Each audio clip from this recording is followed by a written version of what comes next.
ఏపీలో గత 5 ఏళ్లలో బియ్యం భారీ అక్రమ రవాణా జరిగిందని చెప్పేసి సీఎం అంటున్నారు చంద్రబాబు నాయుడు గారు.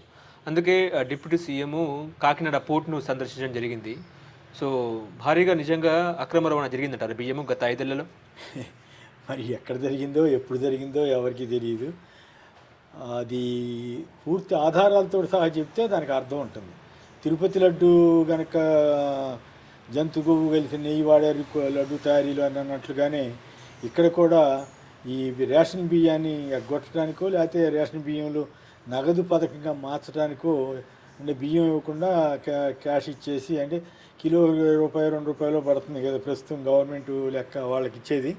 ఆ ప్రకారం 20 కిలోలకి 40 రూపాయలు 50 రూపాయలు ఇచ్చో లేకపోతే ఇంకొంచెం ఎక్కువ ఇచ్చో మొత్తం ఆ స్కీమ్ని మార్చాలనే ఆలోచన ఉన్నట్లుగా కొద్ది రోజుల క్రితం నుంచే పత్రికల్లో కానీ మీడియాలో వార్తలు వస్తున్నాయి. ఇప్పుడు వాళ్ళు చేస్తున్న పనులు కానీ వ్యాఖ్యలు కానీ అదే తరహాలో ఉన్నాయేమో అనిపిస్తూ ఉంది. నిజంగా అట్లాంటి ఆలోచన ఉంటే నేరుగానే చెప్పొచ్చు. అంతేగాని ఇప్పుడు ఎవరు చేసి ఉంటారు, ఎవరు చేస్తారు? రేషన్ షాపుల వాళ్ళు చేస్తారు. రేషన్ షాపుల వాళ్ళ దగ్గర నుంచి వాహనాల ద్వారా ఇంటింటికి పంపుతున్నారు. ఇంట్లో పంపుతున్నప్పుడు తీసుకోకపోతే మిగులుతాయి, మిగిలినవి వెనక్కి ఇవ్వాలి, వెనక్కి ఇస్తే మళ్ళీ ఏమన్నా వెళ్తే వెళ్ళాలి. ఈ రేషన్ షాపుల బియ్యం వెనక్కి ఇది బ్లాక్ మార్కెట్కి వెళ్ళటం అనండి లేదా ఇతర దేశాలకు వెళ్ళటం అనేది కొత్త కాదు. ఇదేమి ఇప్పుడు జరుగుతున్నది కాదు, అప్పుడు జరుగుతున్నది కాదు. గతంలో చంద్రబాబు గారు ఉన్నప్పుడు జరిగింది, ఆ తర్వాత జరిగింది, ఇప్పుడు జరుగుతుంది. మరి వీళ్ళు ఎలక్షన్ ముందు మొత్తం కాకినాడ అంతా స్మగ్లింగ్ జరుగుతూ ఉంది, మొత్తం నిలిపేస్తూ ఉన్నారు. మరి 6 నెలలు ఎందుకు నిలపలేదు? నిలపాలి కదా. ఇప్పుడు లారీలన్నీ వెళ్ళేది ఎట్టుకుని వెళ్తున్నాయి బియ్యం లారీలు రోడ్డు మేంచే కదా. రోడ్డు మేంచి వెళ్ళేటప్పుడు చెక్ పోస్టులు వస్తాయి కదా. సివిల్ సప్లై చెక్ పోస్ట్ వస్తుంది, వాణిజ్య పన్ను కమర్షియల్ ట్యాక్స్ చెక్ పోస్ట్ వస్తుంది.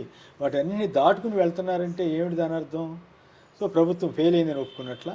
గత 5 ఏళ్ళలో కాదు, గత 6 నెలలుగా కూడా సాగుతున్న దానికి వీళ్ళేం సమాధానం చెప్తారు? గత 5 ఏళ్ళలో జరిగిన దానికి సంబంధించి ఆధారాలు ఉంటే చర్యలు తీసుకోండి. కానీ ఆ పేరు మీద కాకినాడ ప్రాంతాన్ని ఉభయ గోదావరి జిల్లాలని భ్రష్టు పట్టించే ప్రయత్నం జరగకూడదు. ద్వారంపూడి చంద్రశేఖర్ మీదో ఇంకోళ్ళ మీద కోపం ఉంటే వాళ్ళకి ఏదైనా దొరికితే తీసుకోండి. ఆయనేమో ఆ వ్యాపారంలోనే మానుకున్నట్టున్నాడు ఈ మధ్య. సో మానుకున్న ఆయన్ని ఎట్టగొట్ట తీసుకురావాలంటే ఎట్ట కుదిరిద్ది? ఏదో రకంగా ఇబ్బంది పెట్టాలని ఆలోచన చేస్తుంటే తప్పది. పైగా పవన్ కళ్యాణ్ గారికి ఏం అధికారం ఉందని ఆ పోర్టుకి వెళ్ళి అడావుడి చేశారు? సీజ్ ది షిప్ అంటానికి ఆయనకి ఏం అధికారం ఉంది? కేంద్ర ప్రభుత్వానికి సంబంధించిన వ్యవహారాలు కదా, సముద్ర జలాలు వ్యవహారం అన్నీ కూడా. పైగా స్మగ్లింగ్ అడ్డాగా మారింది. ఆయుధాలు వస్తే అంటే దొంగ కనుక అదిగో అక్కడ ఉంది నువ్వు తీమాక అన్నట్టుగా, అక్కడ అది ఉంది ఇక్కడ ఉంది నువ్వు అటు మాక నువ్వు ఆ దొంగ వస్తున్నాడు అది పట్టుకుంటాడని చెప్పినట్టుగా వీళ్ళు ఉగ్రవాదులకి వాళ్ళకి సమాచారం ఇచ్చినట్టు మాట్లాడాడు. ఆయన ఏదో కావాలని మాట్లాడాడు నేను అన్న, కానీ ఆ రకమైనది తెలివైన చర్య కాదని మాత్రం చెప్పాలి. ఎందుకంటే కాకినాడలో ఇంతవరకు అట్లాంటివి జరగలేదు. జరిగినప్పుడు అట్లాంటివి జరిగితే అట్లాంటి విశాఖపట్నంలో మాదక ద్రవ్యాలు వచ్చినాయని ఓ గోలగోల అయింది కదా ఎలక్షన్ ముందు. సిబిఐ ఎంక్వైరీ అన్నారు కదా, ఏమైంది? ఇంతవరకు ఏం తేల్చాలి కదా. మరి అక్కడికి ఎందుకు వెళ్ళలేదు పవన్ కళ్యాణ్ గారు? ఇక్కడికి ఎందుకు వెళ్ళారు? బియ్యం అనేది ఒక వ్యాపారం. ఎగుమతి చేయడం ద్వారా భారతదేశానికి పెద్ద ఎత్తున విదేశీ మార్గ ద్రవ్యం వస్తుంది. ఆ విదేశీ మార్గ ద్రవ్యం క్రమంలో కొన్ని లోటుపాట్లు కూడా ఉండొచ్చు. నేనేమి అసలు ఉండవు, స్మగిల్ రేపు రేషన్ బియ్యం వెళ్ళదు అని నేను చెప్పట్లేదు, వెళ్తుంది. ఎప్పుడు సందర్భాలు ఎంత పకడ్బందీగా కాపలా ఉన్నా లేదా విజిలెన్స్ ఉన్నా కూడా కొన్నిసార్లు జరుగుతూ ఉంటాయి. ఇప్పుడు ఉదాహరణకి విమానాశ్రయాలు చాలా పకడ్బందీగా ఉంటుంది, అయినా కూడా ఈ బంగారం అవన్నీ వస్తున్నాయి కదా కొన్నిసార్లు. ముందర పోర్ట్ ఉంది గుజరాత్లో, మరి డ్రగ్స్ ఎన్నిసార్లు పట్టుబడుతున్నాయి. కాబట్టి అసలు పోలీస్ నిఘా ఉండేది ఎందుకు? అట్లాంటివి జరిగితే కంట్రోల్ చేయడం కోసం, జరగకుండా చూడటం కోసం. ఎందుకు తప్పులు చేసేవాళ్ళు ఎప్పుడూ ఉంటారు కాబట్టి వాటిని కంట్రోల్ చేయడం కోసం. అది కనీసం పరిజ్ఞానానికి సంబంధించినటువంటి అంశం. యాంకరేజ్ పోర్టుకిను ఈ డీప్ సీ పోర్టుకి తేడా తెలియకుండా ఆయన వ్యవహారం చేశారు. సో దానికి తగ్గట్టుగానే ఆ పోర్టులో డీప్ సీ పోర్టులో ఏదో అరబిందో వాళ్ళకి ఏదో వాటా ఉంది దాని మీద కూడా వీళ్ళకి ఏదో అసూయ ఏదో ఉన్నట్లుంది. ఇప్పుడు వాళ్ళ మీద కూడా ఏదో కేసు ఎవరో వాళ్ళతోటి సిఐడి కంప్లైంట్ చేయించి కేసు పెట్టిస్తారంట. అసలు ఆంధ్రప్రదేశ్లో ప్రభుత్వం నడుస్తూ ఉందా? అసలు వాళ్ళు ఇచ్చిన హామీలు ఏంటి? ఇప్పుడు వాళ్ళు చేస్తున్నది ఏమిటి? ఇదేం పద్ధతిగా లేదు. స్మగ్లింగ్ రేషన్ బియ్యాన్ని స్మగిల్ చేయమని మేము ఎవరూ చెప్పము. కానీ ఆ పేరు మీద ఆ ప్రాంతానికి నష్టం చేయొద్దు, రైతులకు నష్టం చేయొద్దు. రైతులకు సంబంధించిన పంటని రైస్ మిల్లర్లు కొని అమ్ముతారు. ఏది వడ్లను బియ్యం చేసి బియ్యాన్ని ఎక్స్పోర్ట్ చేస్తారు ఇతర దేశాలు, తద్వారా ఇన్కమ్ వస్తుంది. దాన్ని మొత్తం ఏదో అసలు స్మగ్లింగ్ తప్ప ఏం జరుగుతులేదన్నట్టుగా చెప్తే ఆయన సిపిఐ నాయకుడు ఎవరో మధు అంట చాలా గట్టిగా చెప్పాడు. ఏంది మొత్తం మమ్మల్ని అందరినీ భ్రష్టు పట్టిస్తున్నావు, వేల మందికి ఉపాధి లేకుండా చేసేటట్టు ప్రమాదంలో తీసుకొస్తున్నాడు. కాబట్టి మాట్లాడే ముందు చంద్రబాబు గారు కానీ పవన్ కళ్యాణ్ గారు కానీ జాగ్రత్తగా మాట్లాడాలి. ఓవరాల్గా నాకు అనిపించింది ఏంటంటే పవన్ కళ్యాణ్ గారు తన తెలిసి తెలియని తనంతో తన సొంత మంత్రి నారాయణ మనోహర్నే అవమానం పాలు చేశాడు. తెలుగుదేశం ఎమ్మెల్యేని కించపరిచారు. చంద్రబాబు గారి దగ్గరికి వెళ్ళి మరి ఏం చెప్పారు ఏంటో, ఇక ఏదో మళ్ళీ ఆయన సంతృప్తి కోసం చెప్పారా, నిజంగానే ఏమైనా జరుగుద్దేమో తెలియదు కానీ, బట్ ఏదో ఇది ఆర్గనైజ్డ్ క్రైమ్ పెడతాం, ఆర్గనైజ్డ్ ఇది పెడతాం ఇదని అన్నారు. అన్నప్పటికి కూడా అది మరి వీళ్ళు ఆర్గనైజ్డ్ చీటింగ్ అనాలా, క్రైమ్ అనాలా, ఏమంటారు, వాగ్దానాలు అమలు చేయకుండా అసలు వాలంటీర్లు ఉన్నారా అది అని చెప్పటం. కాబట్టి అలాంటి పదాలు వాడేటప్పుడు 1-2 సార్లు ఆలోచించుకోవాలి. సమాజం మీద ఎలాంటి ప్రభావం పడుతుంది, మన రాష్ట్రానికి ఏమైనా మేలు జరుగుతుందా కీడు జరుగుతుందా అనేది ఆలోచించుకోకుండా మాట్లాడితే అది వాళ్ళ అవగాహన రాహిత్యం బయటపడద్ది. చంద్రబాబు గారి ప్రభుత్వ వైఫల్యాలనే పవన్ కళ్యాణ్ గారు బయటపెట్టాడు తప్పితే ఇంకోటి కాదు.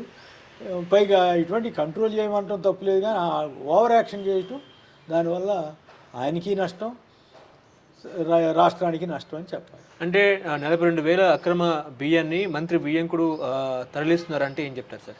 42,000 టన్నుల బియ్యం అక్రమంగా వెళ్తుందని నేనైతే అంటలేదు. అది అంబటి రాంబాబు గారు దాన్ని వ్యాఖ్యానించారు. అది అందులో వాస్తవం ఉందా లేదా అనేది తేల్చాల్సింది ఎవరు? ప్రభుత్వం వారు. ప్రభుత్వం వారంటే అయితే కేంద్ర ప్రభుత్వం, కస్టమ్స్ శాఖ, లేకపోతే ఇంకా ఎక్సైజ్ ఇవి ఉంటాయి కదా, కొన్ని నిఘా శాఖలు ఉంటాయి కదా వాళ్ళు, లేకపోతే స్టేట్ గవర్నమెంట్కి సంబంధించినవి. అవన్నీ ఎక్కడి నుంచి వెళ్ళినాయి? రోడ్ల నుంచే కదా రవాణా అయింది.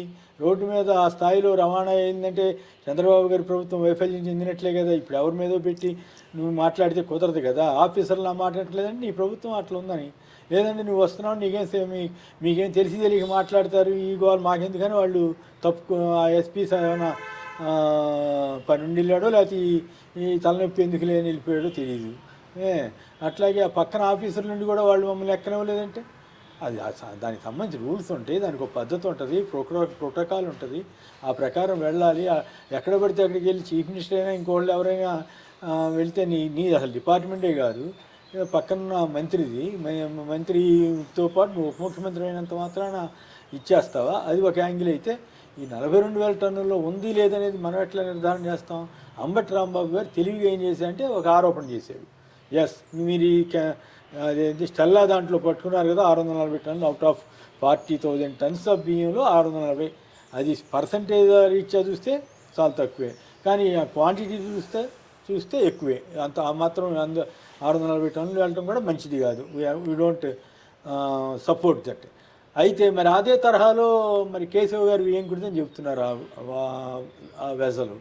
అది దాంట్లో ఎంత ఉందనేది వీళ్ళు చెక్ చేయాలి కదా. మరి ఎందుకు చెక్ చేయలేదని సహజంగానే వస్తుంది. ఇప్పుడు అంబటి రాంబాబు గారు ఆరోపణ చేశారు, వీళ్ళు చెక్ చేయండి మరి. అంటే కెన్స్టార్షిప్ పరిస్థితి, కెన్స్టార్ పరిస్థితి. సో అందువల్ల అది ఉందా లేదా అనేది మనం చెప్పగలం. మరి అంబటి రాంబాబు గారి దగ్గర ఏం ఆధారాలు ఉన్నాయో తెలియదు, బట్ వీళ్ళు చెక్ చేయకుండా వెనక్కి వచ్చేయటం బట్టి ఆ ఆరోపణకు ఆస్కారం ఇచ్చారు. అంటే కస్టమ్స్ పోర్ట్ అధికారులు వాళ్ళ వెంట ఉన్నా కూడా వాళ్ళు పర్మిషన్ ఇస్తలేరా అంటే ఏం చెప్తారు? పర్మిషన్ ఇవ్వకపోవడం ఏంటి, ఆయనతో పాటే ఉన్నారు కదా. ఆయన వెళ్ళాడు, చూశాడు, ఏదో కింద మీద పడ్డాడు, దాని చుట్టూ తిప్పారంటాడు. మరి అసలు తిప్పారంటేనే పర్మిషన్ తీసుకెళ్ళినట్టే కదా. మరి అసలు వాళ్ళకి ఉన్నటువంటి పర్మిషన్ అంటే అది ప్రైవేట్ వెహికల్, షిప్ కూడా, మరి వాళ్ళతో కూడా మాట్లాడుకుని ఎక్కాలి కదా. ఎవరు పడితే వాళ్ళు ఎక్కితే మీ ఇంట్లోకి ఎవరిని పడితే వాళ్ళని రానిస్తారా? Unless you have authentic authorization ఉండి పద్ధతి ప్రకారం వెళ్తే తప్పు లేదు. ఆ అధికారం కస్టమ్స్ వాళ్ళకో ఎవరికి ఉంటుందో నాకైతే క్లియర్గా ఫలానా ఆఫీసర్ కానీ నేను చెప్పను, కానీ సెక్యూరిటీ దళాలకైతే ఉంటుంది. మరి సెక్యూరిటీ దళాలకి కేంద్ర ప్రభుత్వానికి ఉత్తరం రాసి మీరు వెళ్ళి మొత్తం మీ ఏది కావాలంటే చెక్ చేసుకోండి.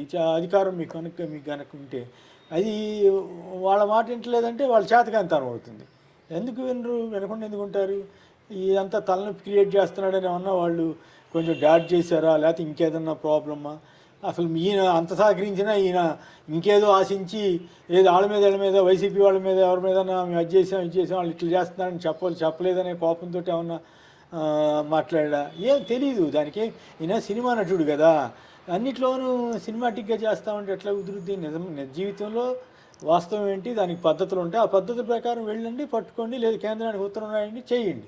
అదేమీ చేయకుండా ఊరికే అడావుడి చేసేసి షో చేసేసి నేనేదో ప్రచారం పొందాం అనుకుంటే దానివల్ల కొద్ది రోజులు ఎన్ని రకాల వేషధారణలు చేసినా అది నా లిమిటెడ్గానే ఉంటుంది, ఎక్కువ రోజులు అది నిలబడదు. అది సమాజానికి రాష్ట్రానికి మంచిది కాదు. బట్ ఆఫీసర్లు తన మాట వింటలేదంటే తన ప్రభుత్వం ఫెయిల్ అయిందని అర్థం. ఓకే. ఇప్పుడు 36 మంది 35,000 టన్నుల షిప్ కనపడింది కానీ 42,000 టన్నుల షిప్ కనబడలేదా అని చెప్పేసి పేరు నాని అంటున్నారు. పేరు నాని గారు కానీ అంబటి రాంబాబు గారు కానీ వాళ్ళకి కూడా సమాచారం వస్తుంది కదా, వాళ్ళు రాజకీయ నాయకులే కదా, వాళ్ళకు పెద్ద పార్టీ ఉంది కదా, వాళ్ళు సహజంగానే మనకు తెలియదు. ఫస్ట్ ఈయన ఒక షిప్కి వెళ్తే అక్కడ అదే ఒకటేనేమో అనుకున్నాం. ఆ తర్వాత వాళ్ళు బయట పెట్టారు రెండో షిప్ ఉందని. మరి రెండో షిప్కి ఎందుకు వెళ్ళాలో చెప్పాలిగా, మరి ఎందుకు చెప్పలేదు? ఇక్కడ ఇంకో కీలకమైన పాయింట్ అంటే నాకు అర్థమైందని ప్రకారం పవన్ కళ్యాణ్ అంత అడావుడి చేస్తే, ఇంత గందరగోళం చేస్తే ఒక్క టీడీపీ ఎమ్మెల్యే కూడా ఆయనకి మద్దతుగా మాట్లాడలేవు. పైగా టీడీపీ వాళ్ళని అవమానించాడు కదా, టీడీపీ ఎమ్మెల్యేనే అవమానించాడు. సో ఆయన కూడా పాపం బిత్రపోయి వస్తున్నారు. ఈవెన్ నారాయణ మనోహన్ కూడా అవమానించాడు ఈయన. అంటే సివిల్ సప్లైస్ డిపార్ట్మెంట్ పనిచేయట్లేదని అర్థమే కదా. మరి అటువంటిప్పుడు వాళ్ళే సమర్థించినటువంటి పరిస్థితిలో పవన్ కళ్యాణ్ గారు ఉన్నారు. సో అందువల్ల పైర్ నాని గారు చెప్పిన దాని ప్రకారం అయినా, అంబటి రాంబాబు గారు చెప్పిన దాని ప్రకారం అయినా ఆ రెండో షిప్ను కూడా ఈయన తనిఖీ చేయడానికి వెళ్ళి వాళ్ళు అక్కడ రానిచ్చే పరిస్థితి లేకపోతే అప్పుడు మీరు ఏదన్నా అంటే కేంద్రానికి కంప్లైంట్ చేయడం ఏదో చేసుకోవాలి. కానీ అవేమీ చేయలేదు కదా. సో రెండో షిప్కి వెళ్ళకపోవటం ద్వారా ఈయన అది పయ్యావుల కేశవ్ గారిదని మనకేం తెలియదు కదా, వీళ్ళిద్దరూ చెప్తేనే తెలిసింది, అంబటి రాంబాబు గారు పేరు నాని గారు. సో అది మరి కేశవ్ గారి దగ్గర నుంచి ఇంతవరకు ఏం ప్రకటన కూడా వచ్చినట్లేదు. మరి అది కరెక్ట్ కాకపోతే ఆయన ఖండించేవాడు కదా. ఇప్పటికి 24 గంటలు అవుతుంది, దాదాపుగా 24 గంటలు ఇంకెక్కువైందో. సో అందువల్ల ఈ వెళ్ళకపోవడం ద్వారా పవన్ కళ్యాణ్ తన పక్షపాత వైఖరిని లేదా ఈ కేవలం ఏదో నాటకీయం కోసం చేశాడు అనేటువంటి పరిస్థితిని తెచ్చుకున్నాడు. ఓకే. ఇప్పుడు కాకినాడ పోర్టుపై టాస్క్ ఫోర్స్ కమిటీ అని చెప్పేసి నిన్న సీఎం డిప్యూటీ సీఎం కలిసి మాట్లాడుకున్న పరిస్థితి, సమగ్ర విచారణ చేపట్టాలని చెప్పేసి. ఏంటి సార్ అసలు టాస్క్ ఫోర్స్ కమిటీ? ఏమవుతుంది ఇవన్నీ టాస్క్ ఫోర్స్లు ఇవన్నీ వాళ్ళకి తెలియదు. వాళ్ళ లక్ష్యం ఒకటి, ఏ ద్వారపూడి చంద్రశేఖరెడ్డో లేదా ఇంకోళ్ళు అరవిందో వాళ్ళని ఇబ్బంది పెట్టాలని లక్ష్యం. ఇప్పుడు పాయింట్ ఏంటంటే హామీల సంగతి ఏమో వదిలేశారు, ఇట్లాంటివన్నీ 4 కోటి సబ్జెక్ట్ పట్టుకుని కథ నడుపుతూ ఉన్నారు. అన్నాళ్ళు నడుపుతారు, నడపనివ్వండి. అదేమంటే సోషల్ మీడియా మీద దాడులు చేస్తున్నారు. సో ఇది మంచిది కాదు. చంద్రబాబు గారు ఈ వయసులో మంచి పేరు తెచ్చుకోవాలి. పవన్ కళ్యాణ్ అంటే ఆయనకి అంత అనుభవం లేదు, తెలియక మాట్లాడవచ్చు, ఆయన చేష్టలు కూడా సినిమా చేష్టలు లాగా ఉండొచ్చు. కానీ చంద్రబాబు గారికి మరి ఇంత అనుభవం ఉంది కదా, ఆయన బాధ్యతగా ఉండాలా, మంచి పేరు తెచ్చుకోవాలా. ఈ టైంలో ఒకవేళ మీకు ఏదైనా ఇబ్బందులు ఉంటే అయ్యా నేను ఈ ఇబ్బంది వల్ల ఈ హామీ నెరవేర్చలేకపోతుందని చెప్పాలి. అంతేగాని ఊరికే దాన్ని డైవర్ట్ చేయడం కోసం ఇట్లాంటివన్నీ చేస్తే అసలు సమస్య ఎక్కడ వచ్చిందంటే నాకు డౌట్ ఉంది. పవన్ కళ్యాణ్ గారు ఢిల్లీ వెళ్ళి అందరి వంతులు చాలామందిని కలిశారు. అంటే చంద్రబాబు గారు వెళ్తే ఎట్లా కలుస్తారో తను కూడా అట్లా కలిసినట్టుగా, అంటే నేను చంద్రబాబు సమానం అనే ఫీలింగ్ ఇవ్వడానికి పవన్ కళ్యాణ్ గారు తంటలు పడుతున్నారా అనేది ఒక అభిప్రాయం. అంతేకాకుండా ప్రభుత్వాన్ని నడుపుతుంది చంద్రబాబు, పవన్ కళ్యాణ్ కాదు లోకేష్ అనే ఫీలింగ్ కూడా ఉంది. సో లోకేష్కి పేరు పవర్ఫుల్ అని అనుకుంటున్నారు పార్టీ వాళ్ళు, టీడీపీ కానీ అలాగే జనసేనలో కానీ. మరి విమర్శలు చేసే వైసీపీ కూడా లోకేష్ రెడ్ బుక్ రాజ్యాంగం ఏదని అంటుంది కదా. సో తను వెనకబడిపోతున్నాననే ఒక దుగ్ధతోటి కూడా ఏమన్నా ఈ అంతా చేశారా అనేది కూడా ఒక అభిప్రాయం. ఓకే. ఇప్పుడు దేశ భద్రతకు సైతం ప్రమాదం కలిగించేలా గత ప్రభుత్వం చేసిందని చెప్పి సీఎం అన్నారు, నిజమే అంటారా సార్? సీఎం ఎక్కడన్నా అనలేదు, ముఖ్యమంత్రి అన్నట్టున్నారు. సరే సీఎం గారికి అన్నా ఎవరన్నా కూడా దేశ భద్రత ఎవరి పరిధిలో ఉంటుంది? కేంద్రం పరిధిలో. ఎవరు defence minister? Rajnath Singh. Home minister అంతర్గత భద్రత ఎవరిది? అమిత్ షా గారిది. ఓవరాల్గా కంట్రోల్ ఎవరు? Prime minister. అంటే వాళ్ళ ముగ్గురు పని చేయట్లేదని చెబుతున్నారా? ఈ స్మగ్ల్ వస్తువులు కానీ ఆయుధాలు వస్తాయని చెప్పడం అది బాధ్యత లేనితనం. ఒకవేళ వస్తే పట్టుకోవాల్సిన బాధ్యత ఎవరిది? కేంద్ర ప్రభుత్వానికి, సెక్యూరిటీ తిరిగే దళాలది. కాబట్టి అవన్నీ వదిలేసి వీళ్ళు ఇష్టమైనట్టు మాట్లాడితే అది వాళ్ళ భాగస్వామిగా ఉన్న బీజేపీని, కేంద్ర ప్రభుత్వాన్ని విమర్శించినట్టు అవుతుంది తప్ప ఇంకోటి కాదు. అంటే గోదాము నుంచి కాకినాడ పోర్టు షిప్లోకి పేదల బియ్యం ఎట్లా వచ్చింది అనేది చర్చ ఇప్పుడు. సో దీని గురించి ఏం చెప్తారు? అది వాళ్ళు చెప్పాలా, చంద్రబాబు గారు చెప్పాలా, పవన్ కళ్యాణ్ గారు అడావుడి చేసిన పవన్ కళ్యాణ్ గారు చెప్పాలా, సంబంధిత పౌర సరఫరాల శాఖ మంత్రి నాయన మనోహర్ చెప్పాలి. ఆ, మరి రోజు ఎన్నాళ్ళు తిరుగుతూనే ఉన్నాడు కదా, ఆ మిల్లర్ల దగ్గరికి అక్కడికి ఎక్కడికి తిరుగుతున్నాడు కదా, అయినప్పుడు కూడా ఎందుకు వెళ్తున్నాయి అంటే ఎవరితోటి లావాదేవీలు ఉన్నట్టు. ఇప్పుడు వైసీపీ వాళ్ళైతే చేయలేరు కదా అన్లెస్ వీళ్ళతోటి కలిస్తే తప్ప. సో ఇప్పటికైతే 6 నెలల్లో కలిసి ఉండరు కదా, ఓ పక్క వీళ్ళు దాడులు చేస్తుంటే వాళ్ళు వచ్చి కలిసే కుమ్మక్కయ్యే అవకాశం తక్కువ కదా వాళ్ళలో ఎవరన్నా రైస్ మిల్లర్లు వైసీపీ వాళ్ళు ఉన్నా. సో అటువంటిప్పుడు అంటే ఎవరు చేస్తున్నట్టు. ఇసుక చూసాం, 80 లక్షల టన్నుల ఇసుక ఆయన జగన్మోహన్ రెడ్డి గారు పెట్టి వెళ్తే వీళ్ళు మొత్తం లాగా అవతల పారేశారు, అమ్మేసుకున్నారు కదా సొంతానికి. ఉచితంగా ఇవ్వాల్సినటువంటి ఇసుకని వీళ్ళు అమ్మేసుకున్నారు. మరి దానికి ఎవరు బాధ్యత వహించాలి? మరి అక్కడ నుంచి టాస్క్ ఫోర్స్ కమిటీ వేయలేదు. ఇసుక ఇంత 80 లక్షల టన్నులు ఇసుక ఏమైపోయింది? ఇది అక్రమంగా అమ్ముకున్నారా, లేకపోతే ఉచితంగా పేదవాడికి అందిందా, లేకపోతే బిల్డింగ్లు కట్టేవాడికి అందిందా అని టాస్క్ ఫోర్స్ పెట్టారా? తిరుపతి లడ్డు గురించి ఎంత అపచారం చేశారు. ముందు సిట్ అన్నారు, తర్వాత సుప్రీంకోర్టు వాళ్ళు వాయించిన తర్వాత 2 కమిటీ 2 కమిటీ అన్నారు, ఏదో డ్రామా నడుపుతున్నారు. కానీ అది అట్లాగే ఇది కూడా ఈ కమిటీలు ఇవన్నీ ఏంటంటే ఏదో జనాన్ని భయపెట్టడానికి ఇంకోటి తప్ప నేను కూడా వాటి వల్ల ఇప్పుడు నిజంగా జరిగితే వాళ్ళదే లోపం కదా. 6 నెలల నుంచి గవర్నమెంట్ వాళ్ళదే, టాస్క్ ఫోర్స్ వేసుకో ఏం వేసుకో, నీ ప్రభుత్వంలో జరిగిన లోపాలు నువ్వే చెప్పావు కూడా మంచిదే. అది సరి చేసుకుని చర్య తీసుకోండి. దానికి ఎవరు వద్దంటారు? అంతేగాని అప్పుడెప్పుడో జరిగిందంటే మీరు వచ్చారు కదా, అప్పుడు వాళ్ళు అయిపోయింది, వాళ్ళ టర్మ్ అయిపోయింది, వాళ్ళ లోటుపాట్లు ఉంటే నువ్వు ఈ పాటికి ఎన్నో కేసులు పెట్టారు కదా, చాలామంది మీద ఇటు పెట్టి ఉండాలి. ఇప్పుడు దాకా పెట్టలేదంటే అయితే నీ వైఫల్యం అన్న అవ్వాలి, లేదంటే కొమ్మక్కన్న అవ్వాలి, లేదు ఉదాసీనత అన్న అవ్వాలి. సో ఇవేవో వాళ్ళు తెలుసుకోవాల్సిన విషయాలు తప్ప మనం విశ్లేషించడానికి ఏముంటుంది? విశ్లేషిస్తే వీళ్ళ వైఫల్యాలే కనపడదు. నిజంగా రాష్ట్రంలో పోర్ట్ల నుంచి 2 కోట్ల అక్రమ రవాణా జరిగిందంటారా? చీచి అది తప్పమ్మా. ఎవరన్నారో బహుశా పవన్ కళ్యాణ్ గారు కూడా ఆ మాట అనలేదు అన్నట్టు నాకైతే అనిపించలేదు. కానీ ఆయన తెలిసి తెలియని తనంతో మాట్లాడడం వల్ల అలాంటి ఫీలింగ్ వచ్చింది, అలాంటి భ్రమ కలిగింది. ఓహో మొత్తం అసలు కాకినాడ పోర్ట్ అంటే అచ్చంగా స్మగ్లింగ్ పోర్ట్ ఏమో అనేటువంటి భావన కలిగింది. అది కరెక్ట్ కాదు. పవన్ కళ్యాణ్ అవగాహన లేకుండా కొంత తేడాతో మాట్లాడి ఉండొచ్చు కానీ బట్ ఓవరాల్గా కాకినాడ పోర్టు వల్ల ఆంధ్రప్రదేశ్కి ఒక ఖ్యాతి వస్తుంది. మొత్తం బియ్యం అంతా ఛత్తీస్గఢ్, తెలంగాణ, ఆంధ్రప్రదేశ్ 3 రాష్ట్రాల్లో రైతులు పండించిన బియ్యాన్ని వడ్డీని బియ్యంగా చేసి బియ్యాన్ని ఎక్స్పోర్ట్ చేస్తారు. అది వ్యాపారం. దానివల్ల దేశానికి ఏమంటాము విదేశీ మార్గద్రవ్యం వస్తుంది. ఆ రకంగా అది మేలు చేసినట్లు కదా. అయితే లోటుపాట్లు కూడా ఉండొచ్చు, లోటుపాట్లు ఉండవని నేనేమంటలేదు. అయితే లోటుపాట్లు విదేశాలకు ఎగుమతి చేయాలంటే కేంద్రం అనుమతి లేకుండా, లైసెన్స్ లేకుండా ఎవరు పడతారు చేస్తారా? చేయరు కదా, చేయడానికి అవకాశం లేదు కదా. లోటుపాట్లు వేరు, మొత్తం స్మగ్లింగ్ జరగటం వేరు. ఆ తేడా తెలియకుండా ఎవరన్నా మాట్లాడితే అది తప్పు. బహుశా పవన్ కళ్యాణ్ గారు కూడా అట్లా ఆ మాట అన్నట్లు నేను అనుకోను. బట్ ఆయన తెలియనితనంతో చేసినటువంటి ఈ గోల వల్ల ఇలాంటి అప్రతిష్ట. నిజానికి ఆయన ఉభయ గోదావరి జిల్లాల పట్ల చాలా బాధ్యత ఉండాలి. ఎందుకంటే అక్కడ ఆయనకి విపరీతమైన అభిమానులు ఉన్నారని కదా ఆయన నమ్మకం. అట్లాగే మన ఏ రకంగా ఈవీఎంల గొడవ, లేకపోతే ఆయన మీద అభిమానంతో జనం ఓట్లేసారా, కొంత అభిమానం కూడా ఉన్నమాట వాస్తవం. అలాంటి అభిమానులకి ఇక్కడ ఉన్నటువంటి రైతులకు నష్టం జరిగేలాగా పవన్ కళ్యాణ్ గారు వ్యవహరిస్తే ఆ ప్రాంతానికి ఆయన ఏం మేలు చేసినట్లు? ఇప్పుడు ఆ మాటకు వస్తే పిఠాపురం నుంచి కూడా రేషన్ బియ్యం స్మగిల్ అయిందని వార్తలు వచ్చినాయి. మరి ఇప్పుడు ఈయన బాధ్యత అవుతాడా? ఒప్పుకోవాలిగా పవన్ కళ్యాణ్ గారు. కాబట్టి ఇది సమాజంలో తప్పులు జరుగుతూ ఉంటాయి, వాటిని కంట్రోల్ చేసే వ్యవస్థలు ఉంటాయి. పోలీస్ వ్యవస్థ ఎందుకు? అసలు ఏం తప్పు జరగకపోతే పోలీస్ వ్యవస్థ ఎందుకు? కనుక 2 కోట్ల బియ్యం, 2 కోట్ల టన్నుల బియ్యం అన్నీ అది కరెక్ట్ కాదు. అది మనకు ప్రతిష్టాత్మకమైనటువంటి పోర్ట్. అది దాన్ని అనవసరంగా వీళ్ళు అప్రతిష్ట పాలు చేసి రాష్ట్రానికి మచ్చ తీసుకురావద్దు. అసలే ఎకానమీ దెబ్బతిన్నటువంటి ఏపీలో ఇంకా నష్టం. ఇప్పుడు మన జిఎస్టీ కూడా తగ్గిపోయింది, 500 కోట్లు ఎంతో తగ్గిందంటున్నారు.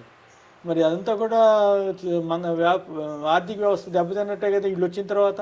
అంతకుముందు శుభ్రంగా నడుస్తుందని వీళ్ళు చెడగొట్టుకుంటున్నారనే కదా. సో అట్లాగే ఇప్పుడు వరుసని అన్ని వ్యవస్థల్ని ధ్వంసం చేస్తున్నారు.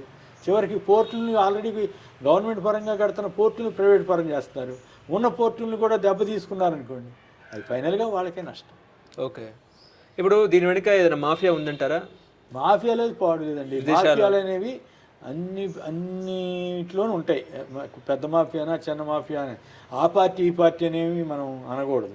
అన్ని పార్టీలోనూ ఎంతో కొంత తప్పులు చేసేవాళ్ళు ఉంటారు. పూర్తిగా మాఫియా అంటే కొన్ని శక్తులు మాఫియాలాగా మారతాయి. అయితే పూర్తిగా రాజకీయ పార్టీలని మాఫియాలని నేను అన్ను, కానీ మాఫియాలాగా ప్రవర్తించకూడదు. దురదృష్టవశాత్తు ఇప్పుడు పోలీసులను అడ్డం పెట్టుకుని ప్రభుత్వం మాఫియా మాదిరిగా పనిచేస్తోందని చెప్పడం వేరు, మాఫియా అని చెప్పడం వేరు. సో కాబట్టి పూర్తిగా మాఫియా అని ఎట్లాంటివి అన్న కానీ బట్ లోటుపాట్లు ఇవి జరుగుతూ ఉంటాయి, వాటిని సరి చేసుకుంటే మంచిది. అంటే పీడిఎస్ రైస్ విదేశాలకు తరలించారని చెప్తున్నారు కదా, పీడిఎస్ రైస్. అవును, అది లోటుపాట్ల కింద లెక్క తప్ప మొత్తం పీడిఎస్ అంతా విదేశాలకు వెళ్ళిపోతుంటే కేంద్ర ప్రభుత్వం చూస్తా కూర్చుంటుందా? మరి రాష్ట్ర ప్రభుత్వాలు చూస్తా కూర్చుంటాయా? అదేమన్నా ఇప్పుడు మాత్రమే జరుగుతుందా? చంద్రబాబు గారి గత టైంలో కూడా జరిగింది, తర్వాత జరిగింది, ఇప్పుడు జరుగుతూ ఉంది. మొత్తం ట్రాన్స్పోర్ట్ ఇప్పుడు 40,000 టన్నుల షిప్లో 670 టన్నులు అంటే ఎంత పర్సెంటేజ్ చెప్పండి? నాట్ ఈవెన్ 10% అన్నా ఉందా? లేదు కదా. సో కాబట్టి ఏదో ఈ విమర్శలు చేయడానికి, రాజకీయ విమర్శలు చేయటం వేరు, వాస్తవ పరిస్థితి వేరు. రాష్ట్ర ప్రభుత్వానికి రైతులకి నష్టం జరగకుండా చూసుకుంటే మంచిది.